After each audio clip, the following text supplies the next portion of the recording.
Welcome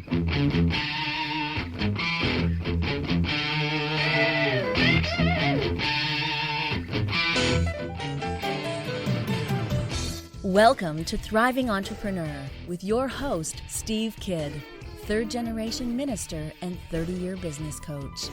Listen in as amazing, world-changing authors, speakers, and coaches share their struggles and victories.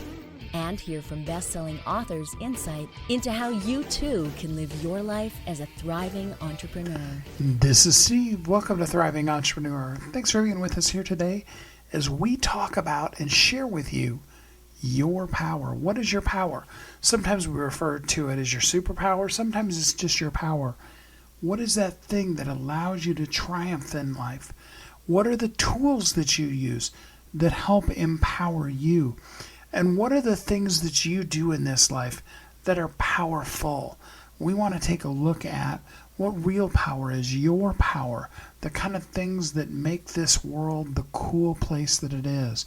And we want you to really feel empowered today as we talk about your power. I'm so grateful that you are here with us today. I hope that you will see yourself in each of these guests and that you will, by the time we're done today, find your power so that you can live as a thriving entrepreneur in all that you do. We have some great guests, and we want to jump right in to our very first guest here on Thriving Entrepreneur.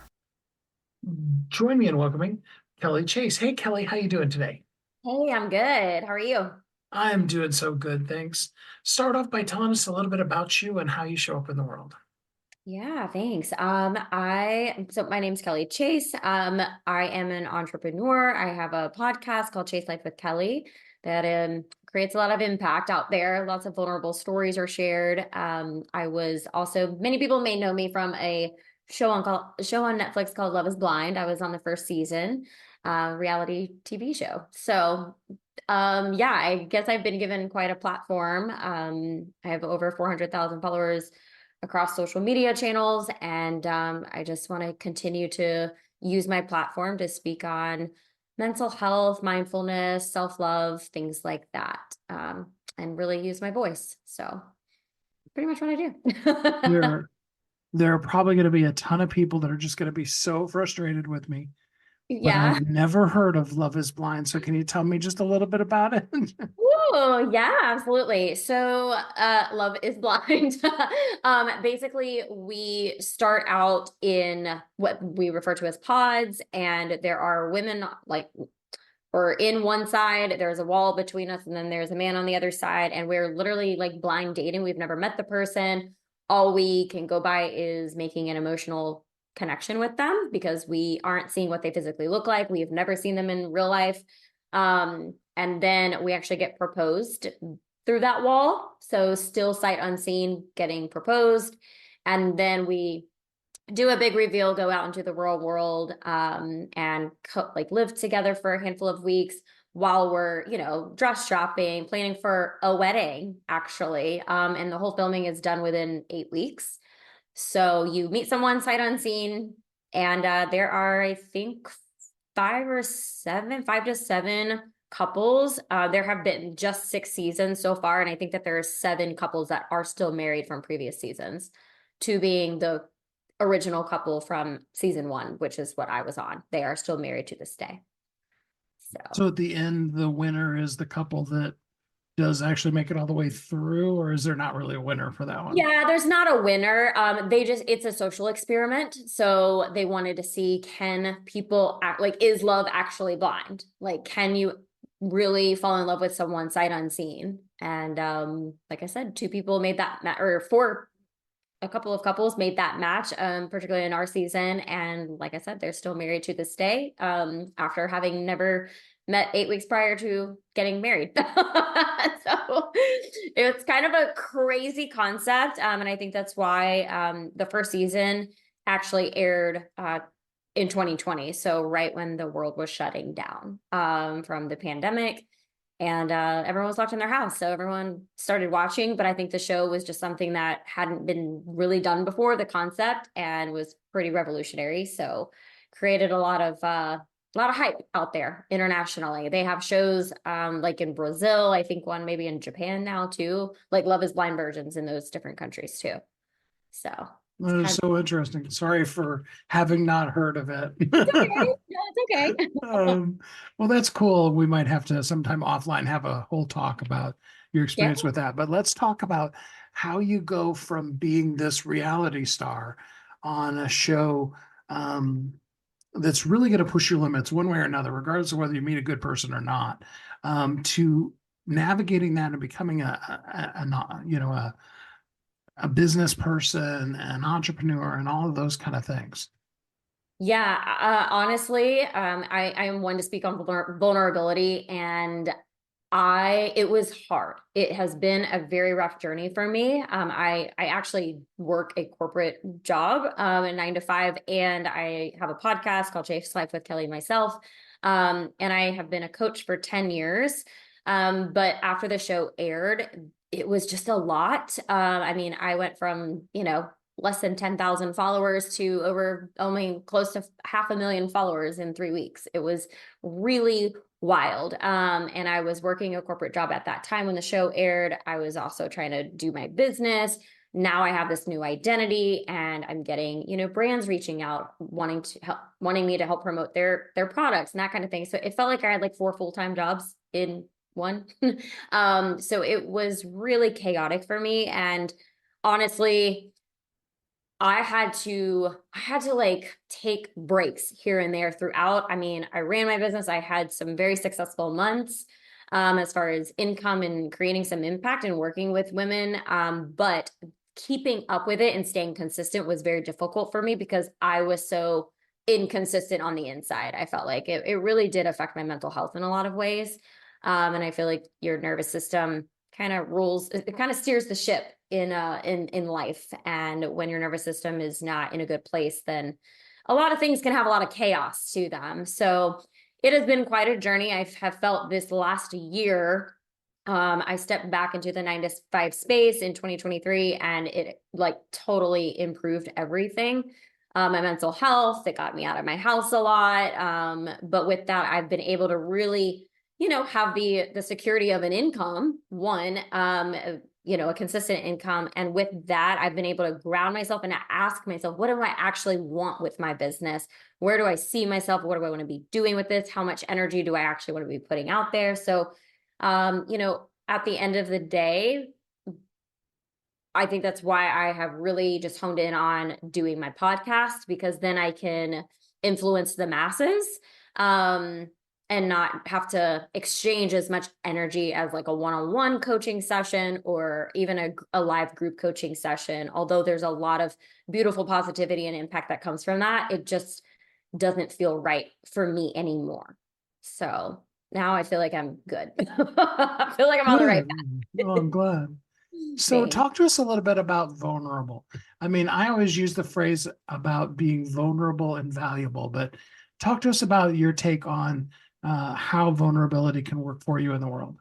Yeah, I think, when you share your story and you're real about how you're feeling about things, um you're allowing yourself to express your true emotions and share that with the world. It's like a healing moment for people. I mean, one, for yourself when you're sharing your story of challenges and going from challenge to triumph, or even when you're just in the thick of the challenge and just expressing to people, I'm not having a fun day. Like, it stinks. I'm feeling this way. This is going wrong. It just feels like a dumpster fire of a day. And this is the stuff that I'm going through. It helps you feel more connected. It helps other people feel more connected, more seen, more heard, and remind people like, hey, no one's life is perfect. We're all struggling with something, whether it's super big or really minute. It doesn't matter. There's I don't think, any scale on that. It's like you're feeling sad, no matter what it is. And I believe that it can give people permission to be vulnerable too. I think so much of us our vulnerability has been shunned, especially I feel like for the male population. Men being vulnerable is like a super sign of weakness. And it's just not. It's a beautiful thing that we can all encourage more of, and it's actually a strength. It's a healing tool. It's like a healing mechanism. If you can be vulnerable, you're actually expressing the emotions versus like, pushing them down inside of you, which just kind of shows up later anyways and affects your life in a negative way. So there's so much power in vulnerability, so much power. So let's talk about something that everybody has and nobody thinks anybody other than them has it. Let's talk about imposter syndrome. So here you go from, a few whatever followers, and then boom, the show comes out and you've got all these people and some of them love you and some of them hate you, and all of a sudden, but what comes up for you is, who am I? Why does anybody care? Talk to us about the imposter syndrome and how you don't just get crushed under it. Yeah, that's a really big one. I think everyone goes through imposter syndrome. It doesn't matter how, small or big you are in the world, whatever, it does not matter. For me, like I think because the transition happened so quickly, like an overnight celebrity, an overnight success in that realm, that it was very difficult for me to really embody. I mean, even to this day, it's been 4 years since the show aired. And to this day, people will refer to me as a celebrity. And I'm like, what? Who am I to be a celebrity? Like, I'm no Oprah Winfrey. I'm no Megan Fox. Like, I'm not these people. So, I think of celebrity in a much grander scale. So it's just so interesting to me. Like, I haven't even fully wrapped my head around that label and that identity.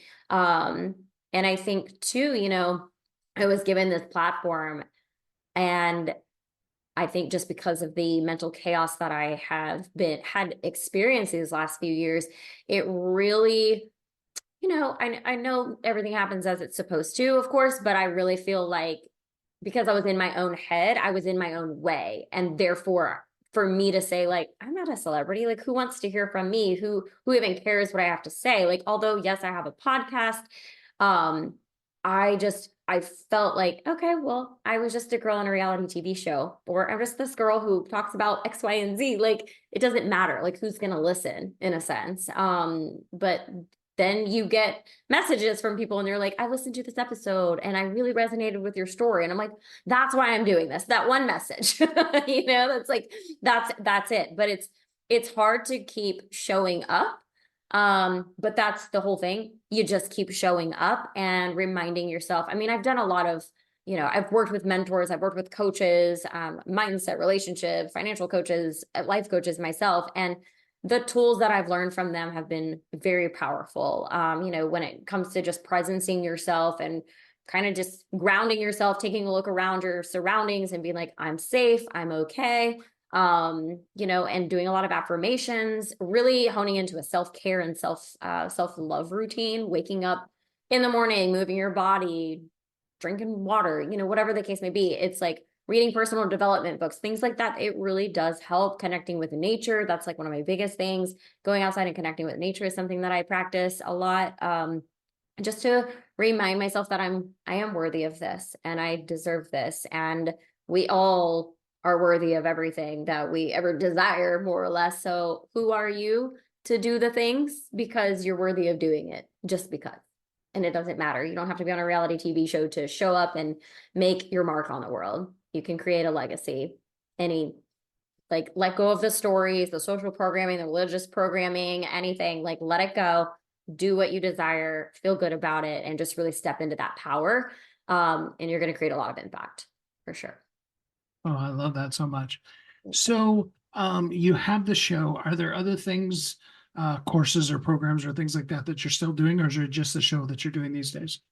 Yeah. So I have created over the years, I've put together, videos based on live programs that I have taught. And with those live videos, I went ahead and just repurposed them. I've put them into a digital course, and that digital course is available. It's called Goddess Magic. It's a combination of like mindset coaching around abundance and getting you into the like law of attraction, the frequency to receive more. While also I do some relationship coaching in there. And I also teach some business strategy on how other people can launch and create their own digital course. Because it's all connected. I feel like with everything that we do in life, you have to have strategy, but you also have to have like the energetics behind it. So it's literally, if your relationship is not in a good place, it's probably going to be affecting your business. If your business isn't in a good place, it's probably going to be affecting your relationships, and all of that together, it's your mindset. So helping you to, giving you the tools to really step into this frequency and understand, oh, I'm not feeling so great today. What can I do to shift the vibration? Also, you want to, you want to sit with those emotions and you want to process them, because that's the true root of healing. We need to feel to heal. But okay, accept, acknowledge, process, and then what can we do to shift and so that we are vibrating at a higher vibration? Gratitude is the attitude, in my opinion. So if you're feeling low, shameful about something, disappointed, upset, frustrated, angry, sad, whatever the case may be, start saying things that you're grateful for. Sometimes I'm really in a bad mood and I'll go outside and I just like connect with nature, and I'm like, I'm grateful for the leaves on the tree. I'm grateful for the cracks in the sidewalk. And over a handful of minutes of me just like saying something that I'm grateful for, although I say it with an attitude because I'm ticked off at first, it really does start to presence you and shift your energy. And then you're like, okay, I feel okay now. So it's really interesting. But anyways, I share all these types of tools in this program. Yeah. So I that's love it. that. So where can we go to join the program?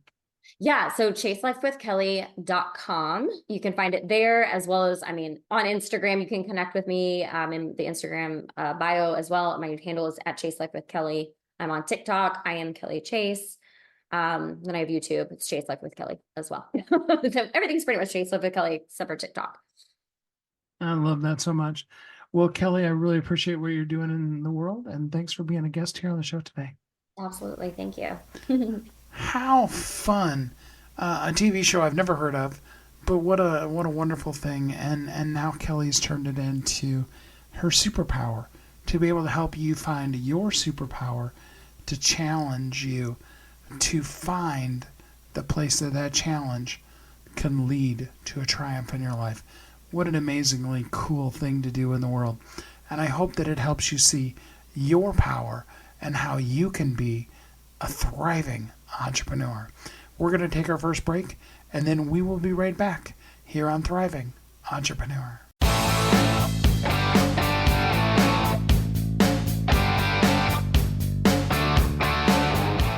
Hi, my name is Steve Kidd. I am a third-generation minister, an international best-selling author of multiple books, and I help people write, publish, and market their books to bestseller. In fact, there are literally thousands of people that have used the system that I created to be able to write, publish, and market their books, and now they're best-selling authors. And you're next. I just wanted to come on for a minute, say hi to you, tell you a little bit about me, introduce myself, and tell you I know the world is waiting on your message, and I would be so honored to be part of sharing your message with the world. Go to AskSteveKidd.com and schedule a time to talk today.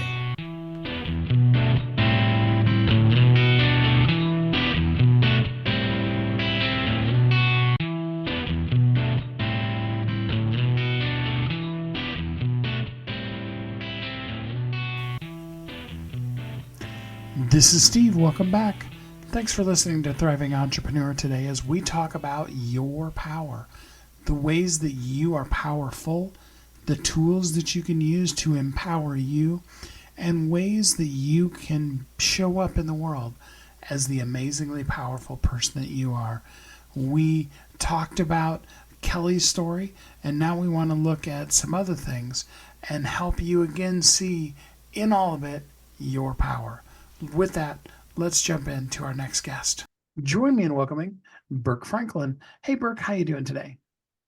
Good, Steve. Good to be on your show with you. Great to have you here with us. First off, tell us a little bit about you and how you show up in the world. About me and how I show up in the world. Well, where do we start? I guess it's up in Toastmasters. We have a thing called an icebreaker. which I tell people it's an opportunity to retell your story. Where do you want to go from here? How do you do that? I don't know. I grew up in Southern California. All my life, really. I did go to a boarding school in Virginia for a couple of years. If you saw the movie Dead Poets Society, that nailed it. So there was that experience, but mostly California. In California starts out, has this car culture. And I remember as a kid, some guy invented, the proverbial 200 mile per gallon carburetor. And I always wondered, like, what happened to that? And I would read about a lot of things in popular science and popular mechanics and wonder, like, well, where'd that thing go? That sounds like a cool thing. What happened to it? In our generation, I'll say our generation, I'm a baby boomer. And, we grew up with probably more technological changes than anybody ever.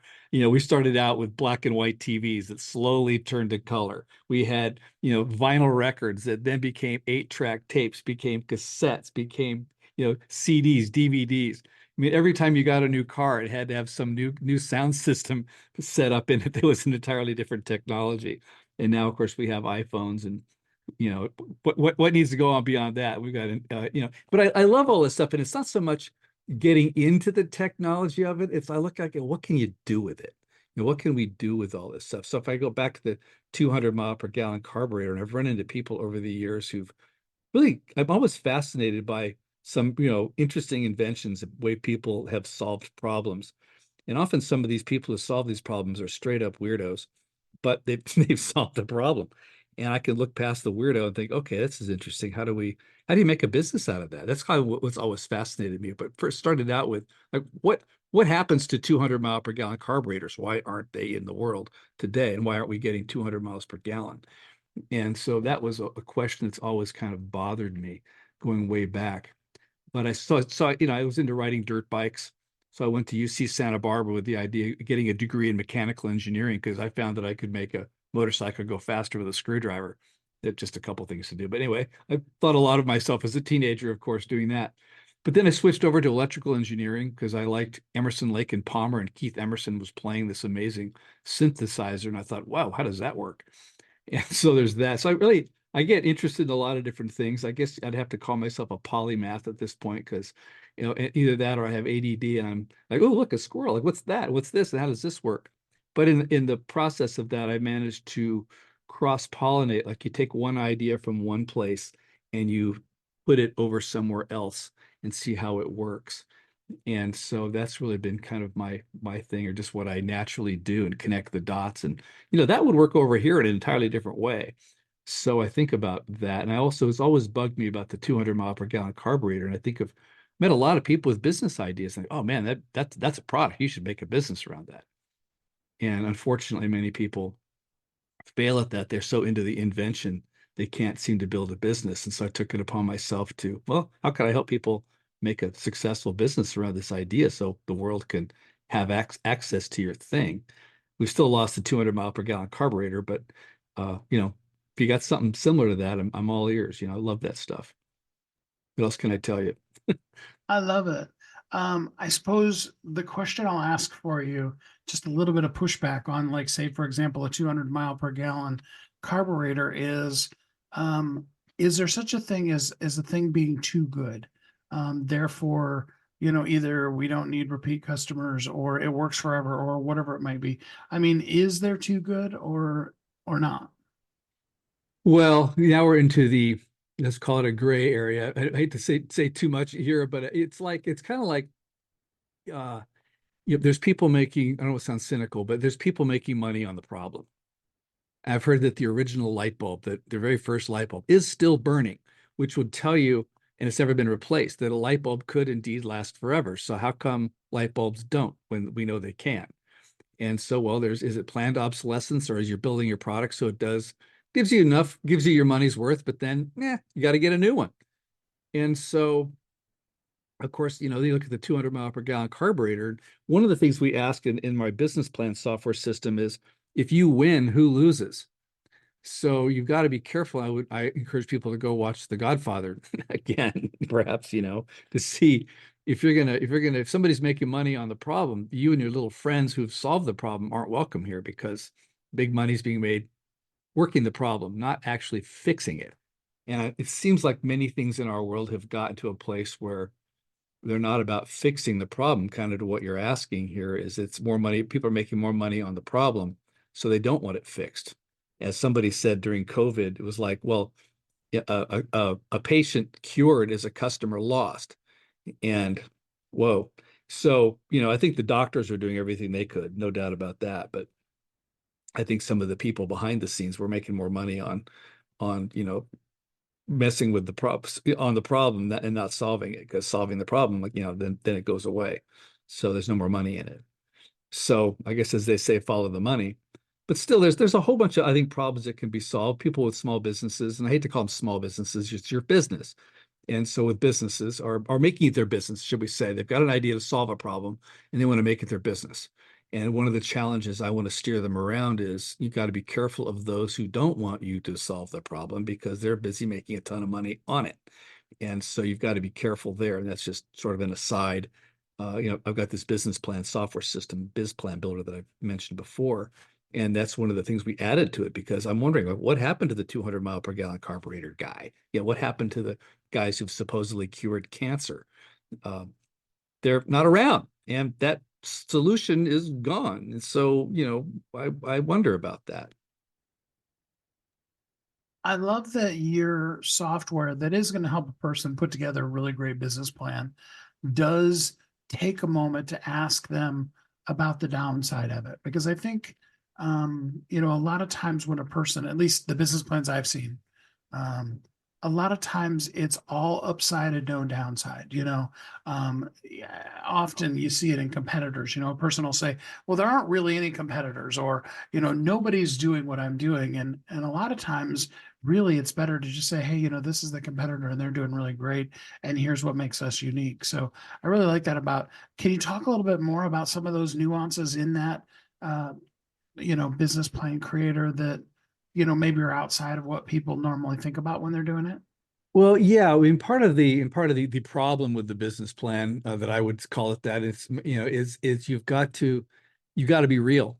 It encourages you to acknowledge. I mean, look, investors probably, if they're going to invest in whatever industry you're in, I would bet, or at least call it a bet, that they probably know more about your industry than you do. Even though you've got this great idea to solve a problem, these guys have invested in other companies solving similar problems like take medical field, for example. There's all kinds of medical devices and pharmaceutical products and all that kind of stuff. And if you know something about that industry, you've got a broad knowledge of it. But somebody comes along with a bright, shiny new idea, that person may not know really the full depth. But if you could show in your business plan that you actually do have a larger grasp, because eventually the investors are going to ask questions. They're going to ask a lot of questions.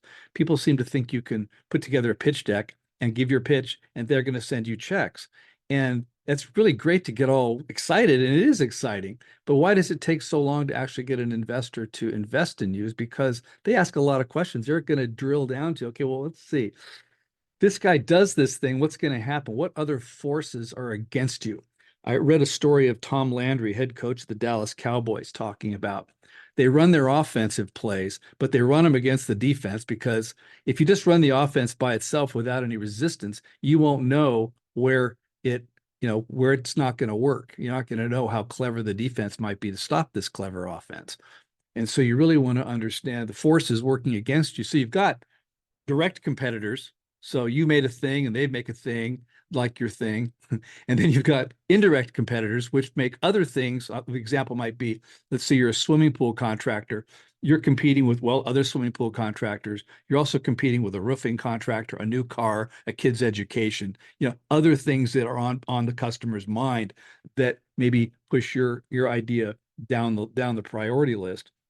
And so, then the competition is the forces of whatever you want to call it, the dark side, working against you, where there's just people that don't want your thing to succeed because they're not really competing with you necessarily, but your product would fix the problem that they're continuing to make money on. So I think I've deviated from your question, but really it's all that, and this is where and investors know this. Or they should know this, or eventually they're going to ask, because they're going to ask all their friends who are interested in your deal, and they're going to ask their technical friends or marketing friends or finance friends, other friends, cocktail party people. Hey, I got this guy who's doing this thing. What do you think?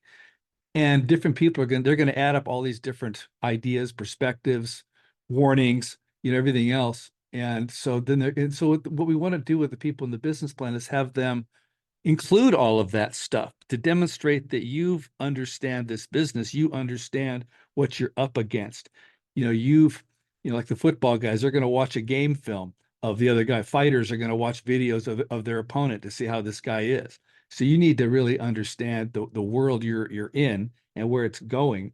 And you don't want to let the investors catch you blindsided with some kind of risk that you haven't acknowledged. In fact, we have a whole section on risk, and we want to bring up all the risks, because the investor, you want to, if you're upfront about these kind of things, then it demonstrates A, you know the business, B, you're not afraid of it, C, you're doing something about it, and D, you're not naive or denying, that there are these risks. And the investors find some relief that, okay, you get it.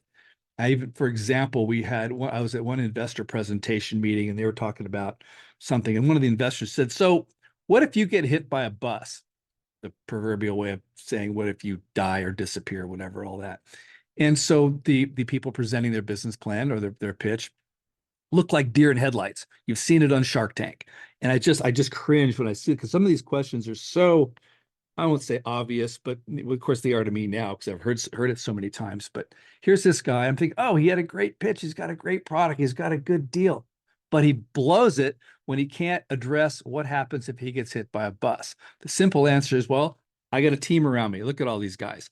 B, I take out key person insurance. So if something happens to me, A, you get your money back. B, we hire a recruiter to replace me. Or C, that's a great question. We've been thinking about it. I don't have an answer for that, but if you've got some ideas, I'm all ears.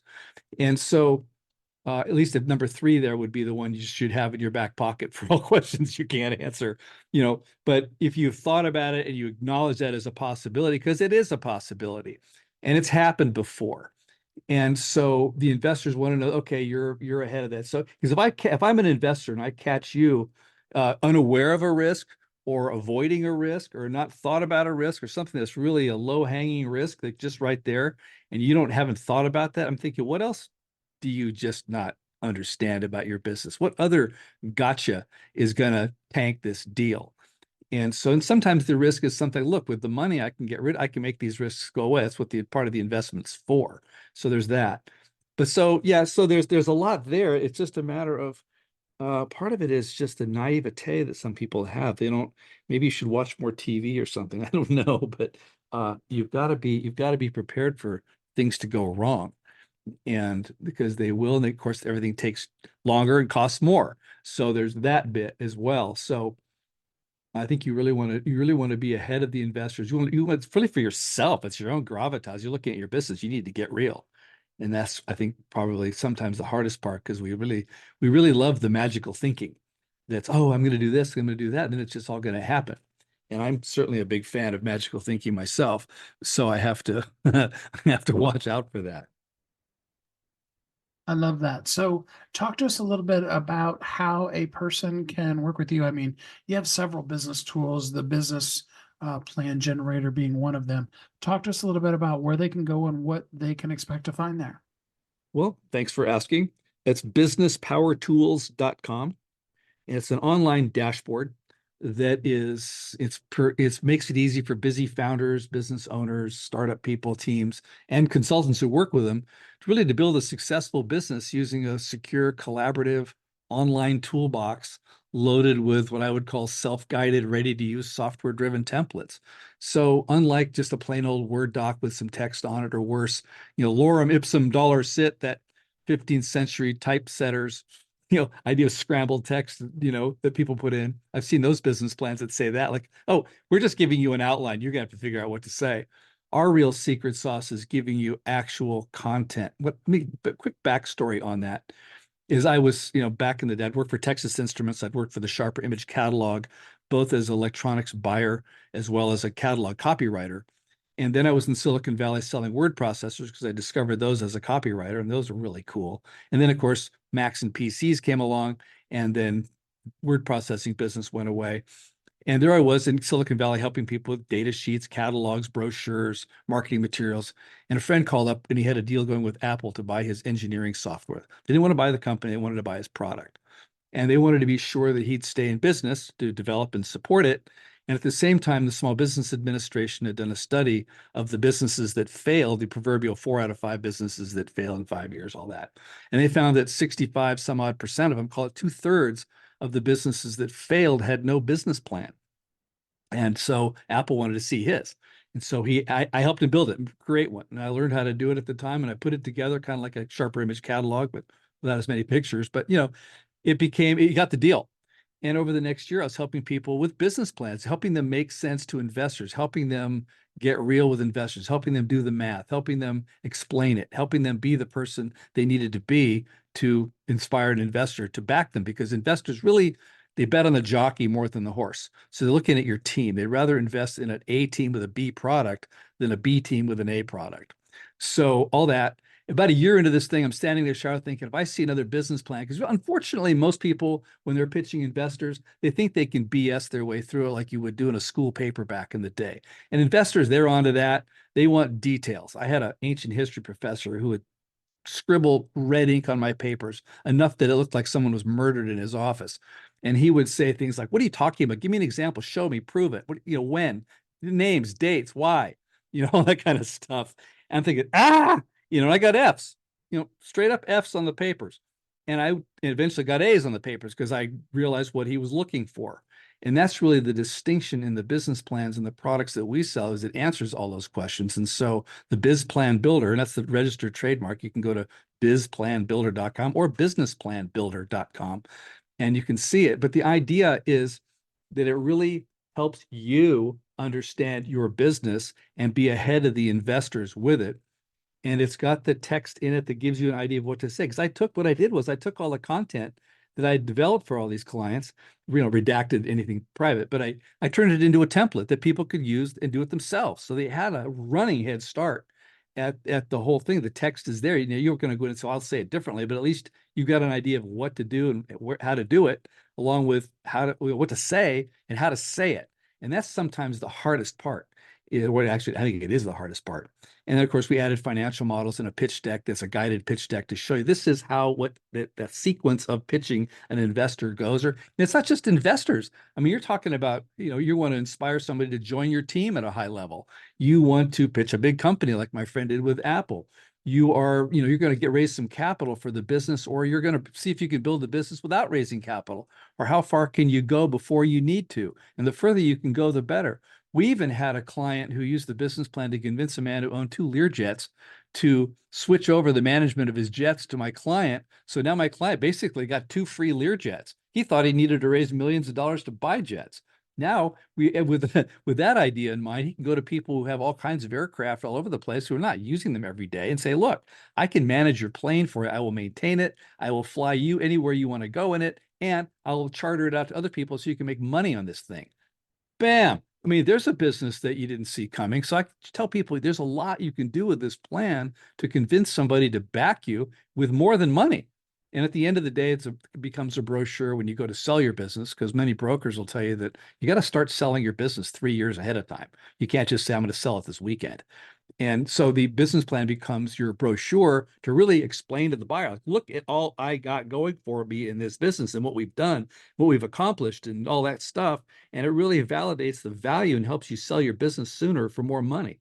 And so, then there's all these products. But anyway, Business Power Tools grew into Marketing Builder and Employee Manual Builder and Safety Plan Builder and Agreement Builder. So we've got spreadsheets, financial models. We've got a series of letters. If you need to fire somebody, you've got all the documentation for how you can do that. You got to do this. You can't pawn this off to somebody else. This is all stuff that the founders, the business owner, the managing team needs to deal with. And it's all that stuff that it's not the marketing and product development, all the fun, exciting stuff that we really want to do. It's a lot of that stuff that you got to do, you got to have in place.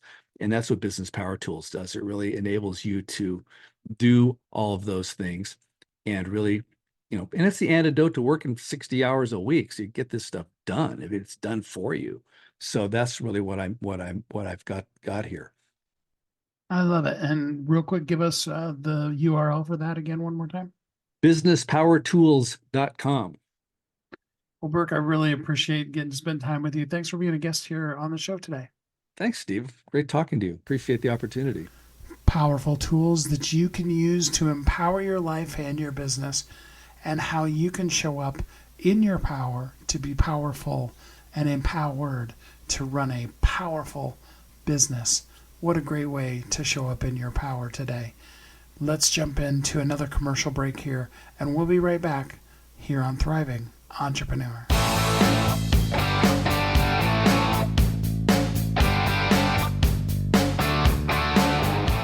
Hi, my name is Steve Kidd. I am a third-generation minister, an international best-selling author of multiple books, and I help people write, publish, and market their books to bestseller. In fact, there are literally thousands of people that have used the system that I created to be able to write, publish, and market their books, and now they're best-selling authors. And you're next. I just wanted to come on for a minute, say hi to you, tell you a little bit about me, introduce myself, and tell you I know the world is waiting on your message, and I would be so honored to be part of sharing your message with the world.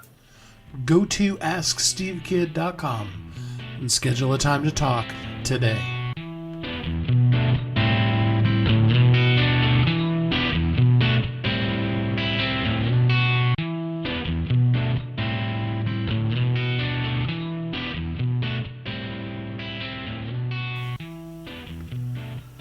This is Steve. Welcome back. We're running tight up here on time, so we're going to jump right in to our next guest. Join me in welcoming Carl Unabu. Hey, Carl, how you doing today? Oh, good. Thanks, Steve, for having me. I appreciate the honor. Absolutely. Thanks for being here with us. First off, tell us a little bit about you and how you show up in the world. Yeah, so I live here in New York City. I'm a lawyer, and I also cover comedy.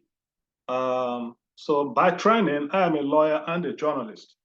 And so my foray into comedy began, frankly, when I was still going to school in journalism, for journalism. And so that was when, initially I did this just to turn it in for a class assignment, journalism. And so that was my first foray into the thing. And so I graduated, and then a couple years down the road, so some friends of mine, former colleagues at school, they came up with this idea of why don't we maybe have a news site that caters to the comedy industry and stuff. And it kind of, rekindled my interest in comedy coverage and things, something that related back to when I was in school. So so that was how I came to join them. So we launched this website called Comedy Beat, where I was an editor and reporter for a whole bunch of years. So during that time, I was also writing a blog on the side covering comedy affairs and the issues concerning comedy and the law. Funny thing is, I went into comedy to just cover the fun and games of comedy. But, lo and behold, I discovered this new thing that I didn't expect to find present on the scene, which is the phenomenon of lawsuits against comedians by all sorts of people, sometimes government, fans, other comics, sometimes even family members, sometimes even by individuals who are not comedians. So that was how I decided to, so I started to write about this, and then I was getting a lot of fan and audience feedback from the commentaries, so back and forth.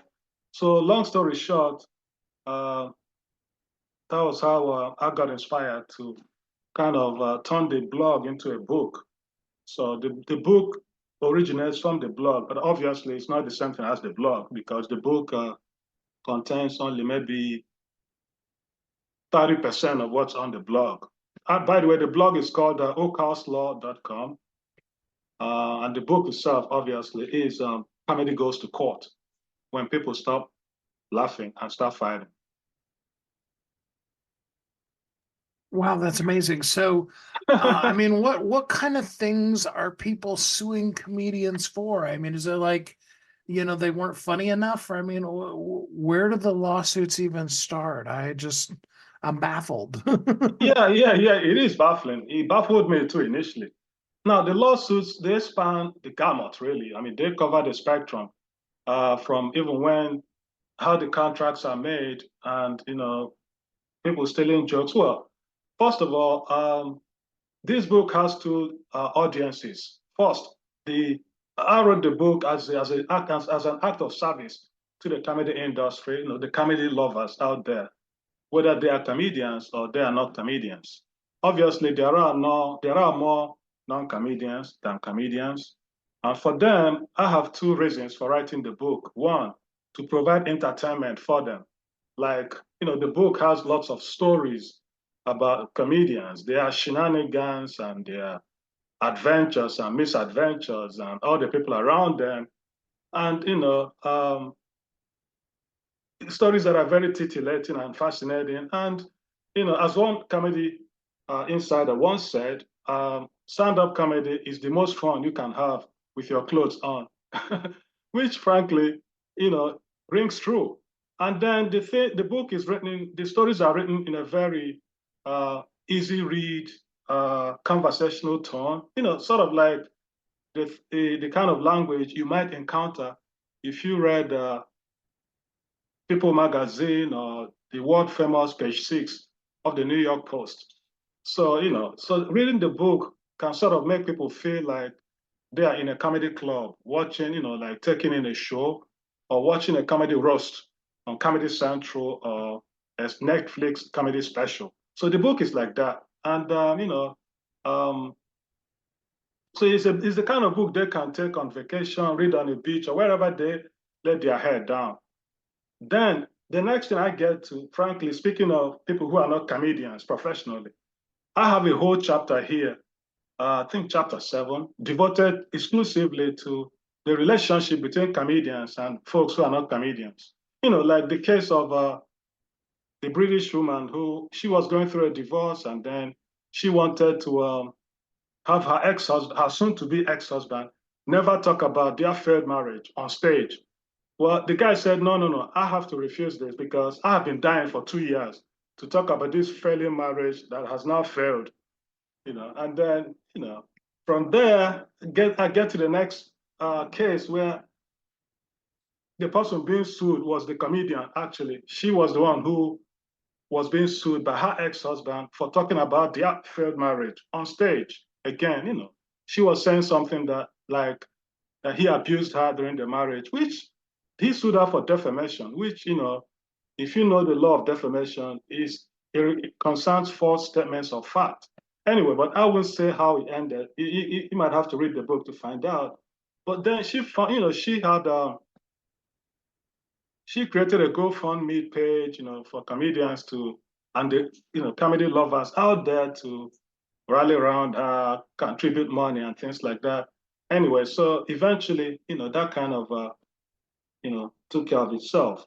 Again, I won't say how it ended. But, coming back to the States, now we have this case with the New Jersey in-laws, they were Jewish, and then their daughter-in-law, who wasn't Jewish. Now, she was talking about Jewish culture and the experience of being married into a Jewish family and things like that. So these in-laws got embarrassed and then they sued her, like for defamation to try to get her to shut up. Funny thing is, her husband, who is a lawyer, was the one who defended his wife against the lawsuit brought by his family, trying to shut her up from talking about the experience of being married into a Jewish family. And then there's this other case where there's this judge who hears cases in courtrooms and things. And then he was actually moonlighting as a comedian. He was moonlighting as a comedian. And, when he moonlights, he will talk about, the way comedians talk, how he doesn't like children, talks about race, national origin, religion, sexual orientation, all that stuff. So people got worried that, okay, look, if this guy is saying these things, so if I came to his courtroom, given the way he talks when he practices comedy, I may not get a fair shake. So yari.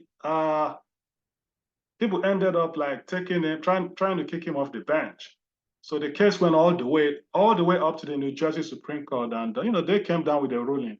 I won't reveal what the ruling is, but It's one of those exciting things. And speaking of individuals who are not comedians, how about Donald Trump suing Bill Maher over for $5 million, over some joke Bill Maher made about the color of Donald Trump's hair and an orange orangutan and things. So yeah, so that had its own storm too, and then the storm passed when the lawsuit itself was withdrawn.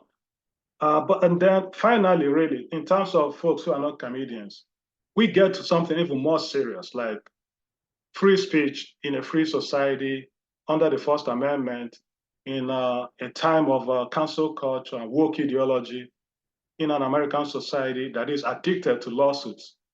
So how do things like free speech and other things of that nature, how do they fare? How does free speech really survive in this kind of environment, with cancel culture and a society addicted to lawsuits? So in that sense, for those who are not comedians, comedians are kind of like on the front lines, on the battle to defend free speech from attack. So in a sense, you can think of them as like our canary in the mine. If they lose this fight, we lose, because comedians do not have more rights than any of the rest of us when it comes to free speech and the First Amendment. But the only difference is they are the ones who have to defend it on the front lines, because they talk for a living, they offend people, and people sue them. And when they get sued, we are able to see what we can or we cannot say, that kind of thing. So they become like our dog in the fight. So yeah, and as you can imagine, that's where the title of the book comes from, when people stop laughing and start fighting. So that's for non-comedians. With comedians, I mean, it's obvious why the book is a must-read. It gives them a 360-degree coverage of their lives, from when they make the contract through what they can or cannot say and all that stuff. So, like if you want to make a contract, I have the story about the whole thing about Gary Shandling and Paramount, or Michael Shea, actually Dave Chappelle and Comedy Central, Howard Stern and Sirius XM, Conan O'Brien and NBC. I mean, there are lots of cases like this that illustrate how like comedians get to make the contract to perform their art form. And then I get to the chapter about free speech, which frankly is the biggest chapter in the book, going from when Jerry Seinfeld was sued for what he said on the Letterman show, to when Jim Norton was sued for calling somebody a whore who wanted to have sex with a chicken, when Jay Leno was sued by some Indian American guy for comparing the great majestic temple, the Amritsar temple in India, to Mitt Romney's vacation home in New Hampshire. The case about, there are lots of cases like that. When somebody sued John Oliver, some coal industry billionaire sued John Oliver for, making fun of his looks and accusing him of, undermining coal safety regulations. I mean, this was like in the context of Oliver criticizing the Trump administration and its plan to revive the coal industry. And then this billionaire, who he owned the biggest coal company in this country, I think Robert Murray, that's his name. And so he sued. First of all, there was this explosion at his mine in Utah. I think that was in 2007, and about 9 people got killed. So there was this dispute about what was the cause of that. Was it sloppy mine safety precautions, or was it, just greed, or whatever? Or was it like natural causes? So Oliver accused the man of like undermining mine safety regulations to save money, greed, and all that. So, anyways, the thing is, so they called John Oliver before the episode ran. They warned him ahead of time that if you run this episode, we are gonna sue you for defamation. Well, Oliver being Oliver, he ran the episode anyway, and true to their word, they sued him. he won anyway. But the thing is, even though he won the lawsuit, and very early too, he won it very early. By the time he won the lawsuit, he had spent over $200,000 on lawyers' fees alone. Plus, his liable insurance for his show had gone up like by more than 300%, which frankly was the point anyway, because the idea wasn't to win against John Oliver as such, but was to like shut him up in a way. Something that we tend to call a strategic lawsuit. Same kind of deal with Donald Trump and Bill Maher. Same kind of thing. Anyway, but so that's sort of the kind of things that happen with these comedians getting sued. Or when Jimmy Kimmel was sued, by a so-called flying rabbi over, what he said when LeBron James. That was part of where the lawsuit came from, where when LeBron James visited a rabbi in Brooklyn, I think that was in 2010 or something like that, to get some spiritual guidance about, what decision to make, what NBA team to play for and things of that nature, what endorsement deals to get into. Anyway, so, the rabbi happened to not speak English. So there was this communication difficulty between both of them. So Jimmy Kimmel turns it around on his show, with him speaking to somebody sitting in a car who wasn't listening, who wasn't understanding him. So, it was so funny. Eventually, the flying rabbi sues him, and, for defamation, which, was a crazy suit. But anyway, the thing was lost. And then there are lots of other cases in defamation law, so, you would think that, comedy is just all fun and games, but there are tons of lawsuits, especially in the area of free speech, First Amendment. Well, they usually win. The comedians usually win, but, it's never a pretty day in court. Usually it's a stressful time. That could cost a lot of money and things of that nature. Oh, I guess I'm talking too long, but Well, Carl, we really appreciate it. It's exciting to get some insight into your book, Comedy Goes to Court, When People Stop Laughing and Start Fighting. We appreciate you writing it. And thanks for being a guest with us here on the show today. Oh, thanks a lot. I appreciate being invited. It's my honor to be here. And like I said, the book was written for all lovers of comedy out there. You don't have to be a comedian to pick up the book and read. It's got lots of cautionary tales and lessons for those of us who are not professional comedians. Like I said, comedians are like our canary in the mine when it comes to defending our free speech in an American society that, despite the First Amendment, is addicted to lawsuits anyway. And of course,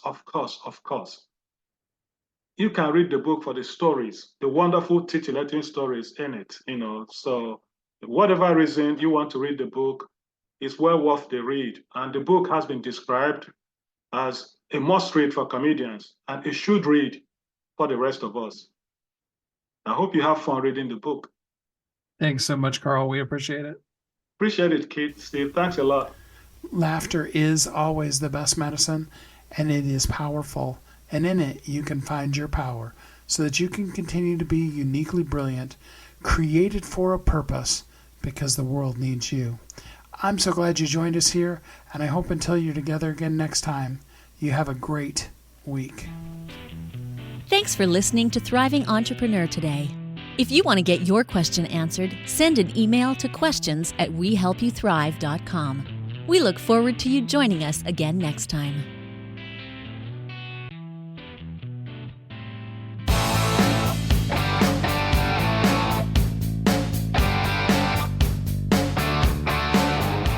Hi, my name is Steve Kidd. I am a third-generation minister, an international best-selling author of multiple books, and I help people write, publish, and market their books to bestseller. In fact, there are literally thousands of people that have used the system that I created to be able to write, publish, and market their books, and now they're best-selling authors. And you're next. I just wanted to come on for a minute, say hi to you, tell you a little bit about me, introduce myself, and tell you I know the world is waiting on your message, and I would be so honored to be part of sharing your message with the world. Go to AskSteveKid.com and schedule a time to talk today.